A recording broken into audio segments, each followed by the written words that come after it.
हाय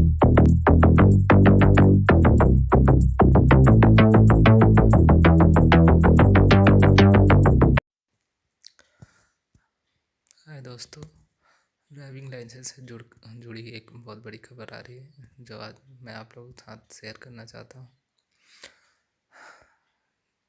ये खबर है आईडीपी से जुड़ी, यानी इंटरनेशनल ड्राइविंग परमिट। जो लोग पढ़ाई या नौकरी या किसी अन्य कार्य के लिए लंबे समय के लिए विदेश जाते हैं उन्हें आईडीपी इंटरनेशनल ड्राइविंग परमिट की ज़रूरत होती है। विदेश में वाहन चलाने के लिए आईडीपी का होना बहुत ज़रूरी है।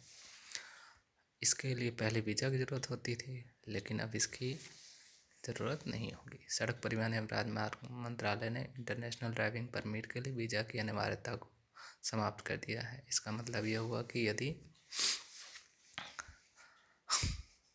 आवेदक के पास उसका पासपोर्ट है तो वह वीज़ा आवेदन के आधार पर इंटरनेशनल ड्राइविंग परमिट हासिल कर सकता है।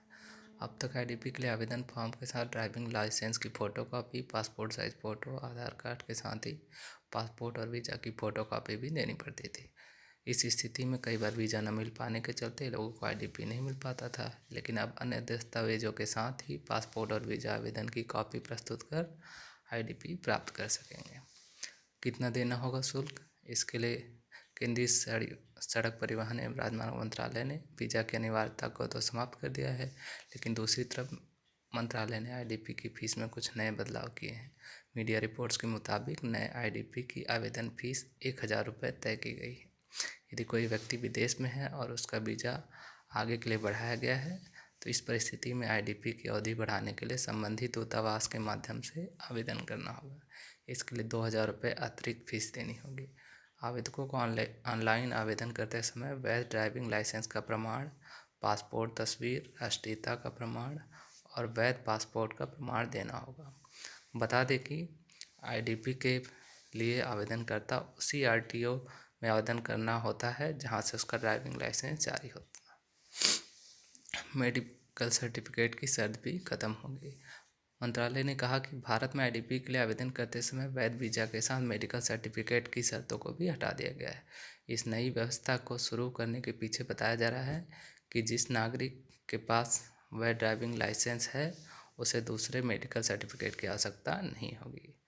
ट्वीट में भी आप देख सकते हैं, North India has issued notification on 7 January 2020 to facilitate issuance of international driving permit for Indian citizen whose IDP has expired while they are abroad। इस संबंध में मंत्रालय के नोटिफिकेशन के मुताबिक ऐसे देश जहां वीज़ा आगमन पर जारी किया जाता है या अंतिम समय पर वीज़ा जारी किया जाता है, वहां यात्रा से पहले भारत में आईडीपी के लिए आवेदन करते समय वीज़ा उपलब्ध नहीं होता। इसलिए अब बिना वीज़ा के भी आईडीपी आवेदन किया जा सकता है। अधिकारी बोले यह बेहतरीन कदम। मीडिया रिपोर्ट के मुताबिक रविवार सुबह महाराष्ट्र के लिए सामान्य वैधानिक नियम जीएसआर प्राप्त करने वाले राज्य परिवहन आयुक्त अविनाश ठाकरे ने कहा, यह एक बेहतरीन कदम है। खासकर यह महामारी के दौरान विदेशों में रह रहे भारतीयों को इससे काफ़ी फ़ायदा मिलेगा। विदेशों में रहने वाले भारतीय छात्रों को आईडीपी के नवीनीकरण में समस्या आ रही थी, लेकिन अब इससे उन्हें मदद मिलेगी।